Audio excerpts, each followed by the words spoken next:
CCTV hot news നിങ്ങൾക്കായി സമർപ്പിക്കുന്നത് Powerguard solar system Koonamuchi. നമസ്കാരം. CCTV ഹോട്ട് ന്യൂസിലേക്ക് സ്വാഗതം. 10.60 കോടി രൂപയിൽ നിർമ്മിക്കുന്ന ചാവക്കാട് താലൂക്ക് ആശുപത്രി കെട്ടിടത്തിന്റെയും 3 കോടി രൂപ ചെലവിൽ നിർമ്മിക്കുന്ന ചേറ്റുവ രാമു കാര്യാട്ട് സ്മാരകത്തിന്റെയും നിർമ്മാണ ഉദ്ഘാടനം ഒക്ടോബർ ആദ്യവാരത്തിൽ നടക്കും. ചാവക്കാട് PWD റെസ്റ്റ് ഹൌസിൽ NK അക്ബർ MLA അധ്യക്ഷതയിൽ ചേർന്ന ഗുരുവായൂർ നിയോജക മണ്ഡലം പൊതുമരാമത്ത് പ്രവൃത്തികളുടെ മോണിറ്ററിംഗ് കമ്മിറ്റി യോഗത്തിലാണ് തീരുമാനം. കണ്ടാണശ്ശേരിയുടെ സാംസ്കാരിക മുന്നേറ്റത്തിന് ഗ്രാമീണ വായനശാല വഹിച്ച പങ്ക് വലുതാണെന്ന് ചലച്ചിത്ര താരം ഇർഷാദ് അലി. കണ്ടാണശ്ശേരി ഗ്രാമീണ വായനശാലയുടെ 75ാം വാർഷികാഘോഷത്തിന്റെ സമാപന സമ്മേളനം ഉദ്ഘാടനം ചെയ്ത് സംസാരിക്കുകയായിരുന്നു അദ്ദേഹം. തൃത്താല പരുതൂർ കരുവാൻപടിയിൽ അധ്യാപികയെ വീട്ടിലെ കിണറ്റിൽ വീണു മരിച്ച നിലയിൽ കണ്ടെത്തി.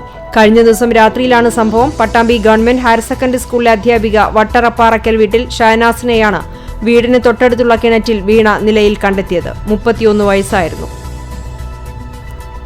LDF അട്ടിമറി വിജയത്തിലൂടെ പിടിച്ചെടുത്ത ചെറുനെല്ലൂർ ക്ഷീരോത്പാദക സഹകരണ സംഘം പ്രസിഡന്റായി CI വർഗീസിനെ തെരഞ്ഞെടുത്തു. പ്രവർത്തനം ആരംഭിച്ച കാലഘട്ടം മുതൽ കോൺഗ്രസ് ഭരിച്ചിരുന്ന സംഘം കഴിഞ്ഞ 13-ന് നടന്ന തെരഞ്ഞെടുപ്പിലാണ് LDF പിടിച്ചെടുത്തത്. അണ്ടത്തോട് പാപ്പാളിയിൽ ബൈക്കും ലോറിയും കൂട്ടിയിടിച്ച അപകടം. ബൈക്ക് യാത്രികന് പരിക്കേറ്റു. അകലാട് സ്വദേശി തേച്ചൻപുരയ്ക്കൽ ഖാലീലിനാണ് പരിക്കേറ്റത്.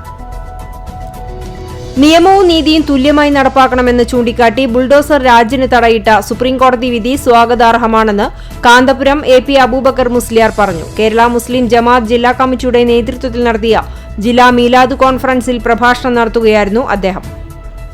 വനം വന്യജീവി നിയമത്തിൽ ഭേദഗതി വരുത്തണമെന്ന് കേന്ദ്ര സർക്കാരിനോട് ആവശ്യപ്പെട്ടുള്ള നിവേദന സമർപ്പണത്തിനായി കർഷക സംഘ മേഖലാ കമ്മിറ്റി പന്നിത്തടം സെന്ററിൽ ഒപ്പുശേഖരണം നടത്തി. കുന്നംകുളം മലങ്കര ആശുപത്രിയിൽ പുതിയതായി നിർമ്മിച്ച 4-നില ബ്ലോക്കിന്റെ ഉദ്ഘാടനം ഞായറാഴ്ച വൈകിട്ട് 5 മണിക്ക് നടക്കുമെന്ന് ഭാരവാഹികൾ കുന്നംകുളത്ത് വാർത്താ സമ്മേളനത്തിൽ അറിയിച്ചു. നിർമ്മാണം പൂർത്തിയായി കിഴക്കേച്ചെറായി യുവധാര സാംസ്കാരിക നിലയം വായനശാല സെപ്റ്റംബർ 21 ശനിയാഴ്ച നാടിന് സമർപ്പിക്കും. കടവല്ലൂർ പഞ്ചായത്ത് ഫുട്ബോൾ അക്കാദമി KFAയുടെ ആഭിമുഖ്യത്തിൽ കടവല്ലൂർ പഞ്ചായത്ത് ഗ്രൗണ്ടിൽ അണ്ടർ-14 ഫുട്ബോൾ ടൂർണമെന്റിന് തുടക്കമായി. വ്യാഴം വെള്ളി ദിവസങ്ങളിൽ നടക്കുന്ന ടൂർണമെന്റിന്റെ ഉദ്ഘാടനം കടവല്ലൂർ ഗ്രാമപഞ്ചായത്ത് പ്രസിഡന്റ് PI രാജേന്ദ്രൻ ഉദ്ഘാടനം ചെയ്തു. വയനാട് ജനതയെ വഞ്ചിച്ച കേരള സർക്കാരുകളുടെ അവഗണനയ്ക്കെതിരെ KPCC ആഹ്വാനപ്രകാരം കോൺഗ്രസ് നേതൃത്വത്തിൽ വിവിധയിടങ്ങളിൽ പ്രതിഷേധ വഞ്ചനാ ദിനാചരണം സംഘടിപ്പിച്ചു. കുണ്ടന്നൂർ ഡിവൈൻ ലവ് കോൺവെന്റിന്റെ രജത ജൂബിലി തൃശൂർ അതിരൂപത സഹായമെത്രാൻ മാർ ടോണി നീലങ്കാവിൽ പിതാവിന്റെ കാർമ്മികത്വത്തിൽ ആഘോഷിച്ചു.